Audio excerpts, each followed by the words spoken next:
అదే RTV app వార్తల్ని క్షణాల్లో చదివే అవకాశం ఉంటుంది. ఒక న్యూస్ పేపర్, ఒక టెలివిజన్ ఛానల్ మీ చేతుల్లో ఎప్పుడూ ఉంటాయి.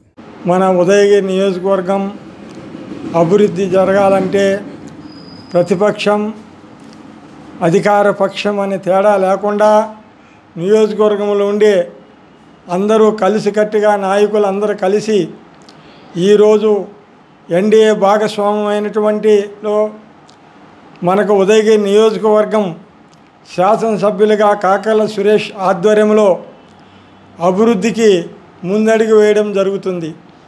ఎందుకంటే ఇది మెట్ట ప్రాంతం, సాగునీరు లేక తాగునీరు లేక జనాలు అగసాట్లు పడుతున్న విషయం అందరికీ తెలిసిందే.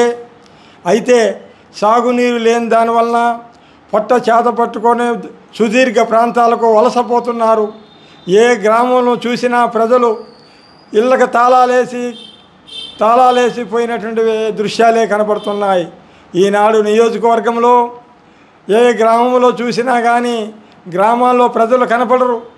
ఎందుకంటే సాగునీరు లేక తాగునీరు లేక సమస్యతో కొట్టమెట్లాడుతూ రైతాంగంగాను ప్రజలు సుదీర్ఘ ప్రాంతాలకు వలసపోయి అక్కడ ఏదో బతుకు తెరుగు సంపాదించుకునే ప్రాంతం, ఏదో మొక్కుబడిగా పండలకి పబ్బాలకు వచ్చి ఇక్కడ ఈ ప్రాంతంలో 4 రోజులు ఉండి మళ్ళా పోయే పరిస్థితి ఏర్పడింది. గత 40 ఏళ్ళ నుంచి ఈ నియోజకవర్గం ఇదే పరిస్థితి దాపరించున్నది. అయితే గతంలో దివంగత రాజశేఖర రెడ్డి ముఖ్యమంత్రిగా ఉన్నప్పుడు మన మాజీ ఎమ్మెల్యే మేకపాటి చంద్రశేఖర్ రెడ్డి గారు ఆయన ఆధ్వర్యంలో ఆయన అయ్యా ఈ నియోజకవర్గానికి సాగునీరు లేదని ఆయన రాజశేఖర రెడ్డి గారికి చెప్పడం జరిగింది.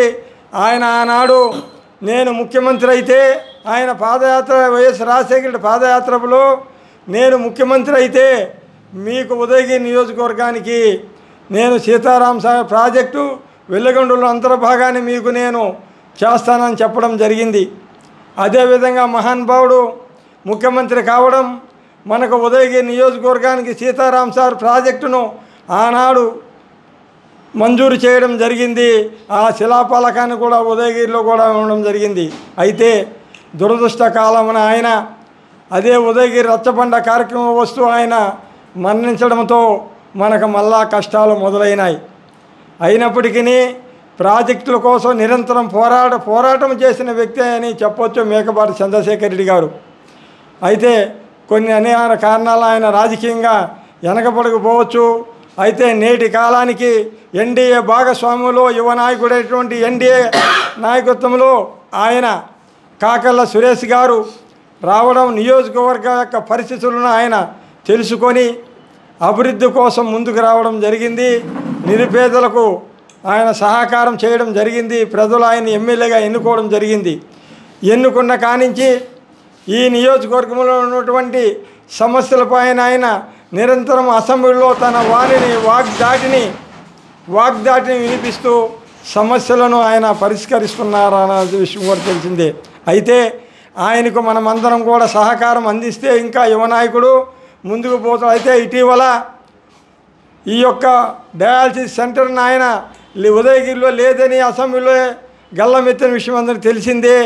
అయితే నియోజకవర్గంలో ఎక్కడో ఒక దిక్క పెట్టాలి కాబట్టి వింజమూరులో డయాలసిస్ సెంటర్ పెట్టడం జరిగింది. అయితే కొంతమంది దాన్ని ఆసరా చూసుకొని కాకర్ల సురేష్ మీద అబండాలు వేసేదానికి కొంతమంది ప్రయత్నాలు చేస్తున్నారు.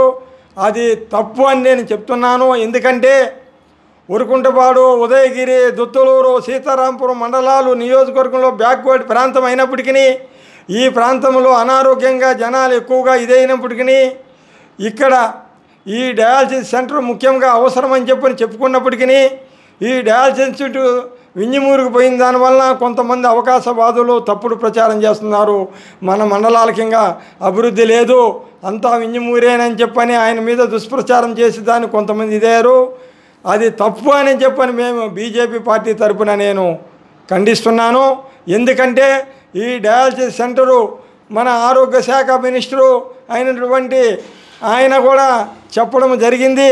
ఉదయగిరి కూడా కాకర్ల సురేష్ డయాలసిస్ సెంటర్ కావాలని ఆయన అడగడం జరిగింది. మంజూరు చేస్తానన్నారు. అది కూడా తొందరలోనే మనకు మంజూరు అయింది. సత్యకుమార్ యాదవ్ గారు కూడా చేస్తానని హామీ ఇచ్చున్నారు ఆయన.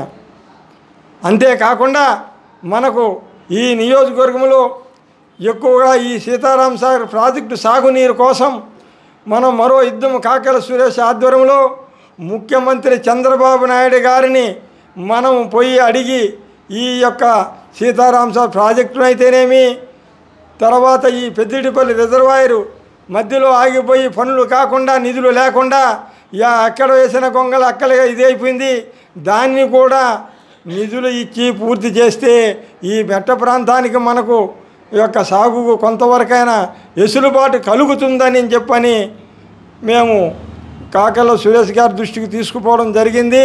దీన్ని మేకపాటి చంద్రశేఖర్ రెడ్డి గారు కూడా ఆయన కూడా సురేష్ గారితో కలిసి అడిగి ఎట్టయినా సరే ఈ సాగునీరును సాధించుకుందామని చెప్పడం కూడా జరుగుతుంది. కాబట్టి మనము నియోజకవర్గం నుండి ప్రతిపక్షము అధికార పక్షమున కాకుండా అందరూ నాయకులంతా ఏకపక్షముగా అయ్యి కాకెల సురేష్కి అండగా ఉండి ఈ సాగునీరును మనం సాధించుకునేందుకు అందరూ కలిసికట్టుగా ముందుకు రావాలని చెప్పని నేను పిలుపునిస్తున్నాను. మరిన్ని వీడియోస్ కోసం ఛానల్ ని సబ్స్క్రైబ్ చేయండి, లేటెస్ట్ అప్డేట్స్ కోసం వాట్సాప్ ఛానల్ ని ఫాలో చేయండి అండ్ లింక్ డిస్క్రిప్షన్ లో ఉంది.